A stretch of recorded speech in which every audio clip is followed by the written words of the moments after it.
Des cas de virus du Nile occidental signalés dans le sud de l'Espagne. Principal vecteur de la maladie, le moustique qui a provoqué la mort de 2 personnes ces derniers jours en Andalousie. Parmi la population, l'inquiétude est palpable. Te da miedo por la noche, cuando vamos por la tarde, noche, cuando más mosquitos hay. Me echo toda mi protección.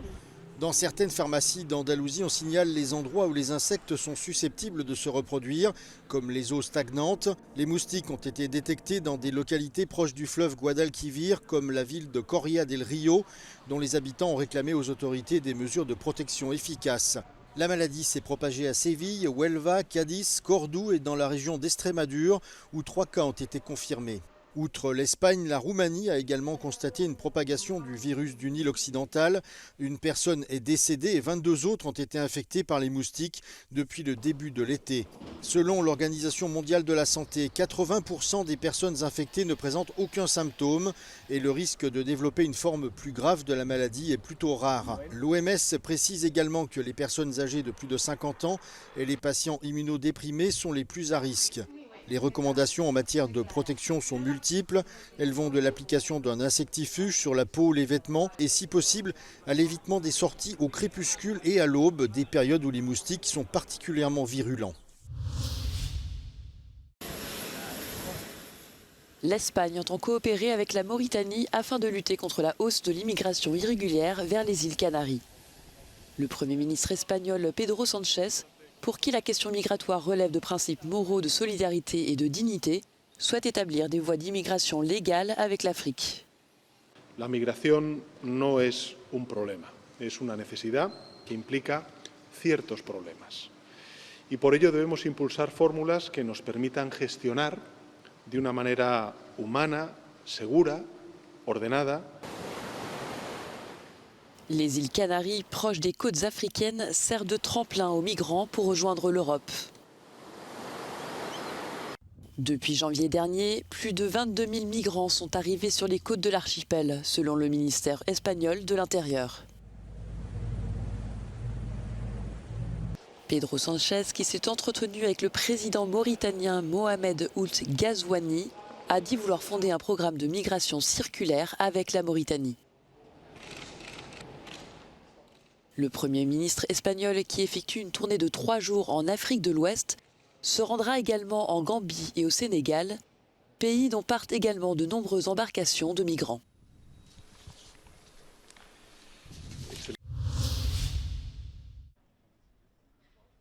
L'immigration est de nouveau au centre des débats en Europe, après l'attentat de Solingen en Allemagne, perpétré par un réfugié syrien destiné à être transféré en Bulgarie. Le chancelier allemand Olaf Scholz a déclaré que quelque chose devait changer dans la législation européenne sur l'immigration. Et d'autres gouvernements semblent penser la même chose, notamment en raison de la pression des partis d'extrême droite qui imposent la question à l'ordre du jour.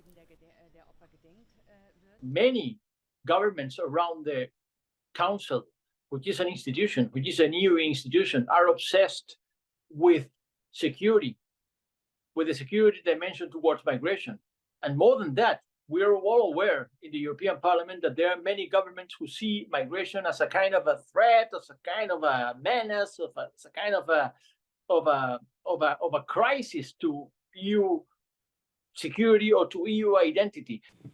Le pacte sur les migrations et l'asile, approuvé en mai 2024 après près de 4 ans de négociations, semble déjà ne pas satisfaire certains États européens qui demandent des exemptions et de nouvelles mesures sur les rapatriements.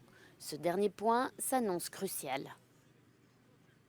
Some member states are aiming at the rules governing return of rejected asylum seekers to countries of origin or other transit countries. But also von der Leyen herself, the president of the Commission, has said very explicitly that she aims at finding a novel approach, at defining a novel approach to returns. Autre question pour les pays européens, celle des accords avec les pays méditerranéens pour stopper les départs des migrants irréguliers. Récemment, la Commission européenne a conclu des accords avec la Tunisie, le Maroc et l'Égypte et pourrait poursuivre dans cette voie. I think it's very likely that we will see a strong push towards externalization, so the outsourcing of responsibilities to third countries in the next cycle. That being said, first of all, it takes two to tango. There must be cooperation with third countries on these issues, and very few third countries are willing to cooperate because domestically, these are seen by most third countries as divisive and unpopular. Pendant ce temps, 8 pays européens maintiennent la suspension des règles de libre circulation de l'espace Schengen après avoir introduit des contrôles à certaines de leurs frontières.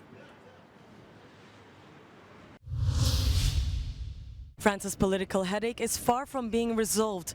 French President Emmanuel Macron relaunched a series of marathon discussions on Tuesday with various different parties in the hopes of forming a new government. On Tuesday, he received the independent and centrist group called Liot, and on Wednesday he will be receiving the conservative right-wing party that was recently renamed as the Republican Right.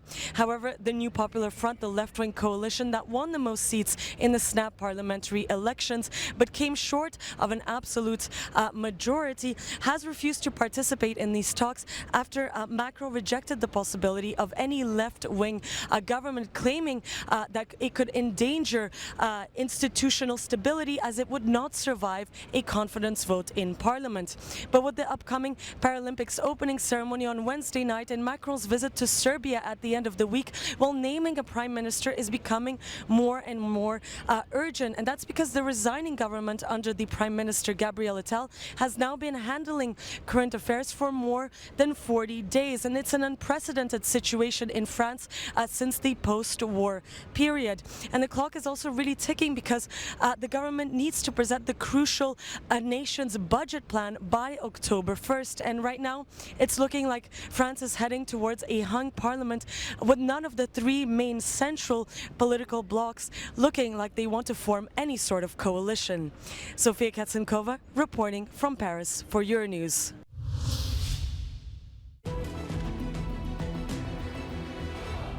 Russia launched a combined wave of attacks against Ukraine for the second night in a row, with the one on Monday being its largest aerial strike since the beginning of the full-scale invasion, with over 230 missiles and drones. The attacks have renewed the calls to the Western allies to lift the restrictions on using long-range weapons to hit targets inside Russia. If you want to defend these types of attacks effectively and also efficiently, you have to go after the shooter. You have to take out those launchers that deploy these missile systems, and you cannot wait until they reach your airspace in order to counter them. The Institute for the Study of War says there are at least 250 military and paramilitary objects in Russia within the range of ATACMS missiles that the United States has provided Ukraine. It's now for the decision makers to really weigh those risks. Are you willing to take the risk that we indeed experience such a humanitarian disaster of unprecedented scale in Europe?